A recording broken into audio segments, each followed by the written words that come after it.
দক্ষিণ চব্বিশ পরগনার জীবনতলা উত্তেজনা চরমে। ক্যানিং পূর্ব বিধানসভা কেন্দ্রে শওকত মোল্লাকে প্রার্থী করার দাবিতে তৃণমূল কর্মী সমর্থকদের বিক্ষোভ। উত্তেজনা এলাকায় বিক্ষোভকারীদের রাস্তায় নেমে আগুন জ্বালিয়ে প্রতিবাদ দেখায় এবং জোর গলায় দাবি তোলে আসন্ন নির্বাচনে শওকত মোল্লাকে প্রার্থী করতেই হবে।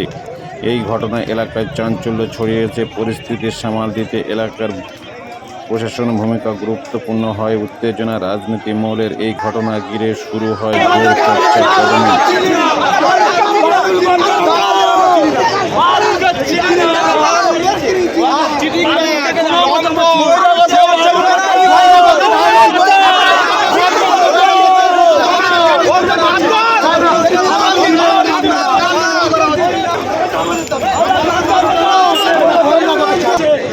সভাপতি আছে, আমরা যদি এই এমএলএ সাহেব যদি আমাদের বাইরে যায় তাহলে আমরা ভোট বয়কট করবো।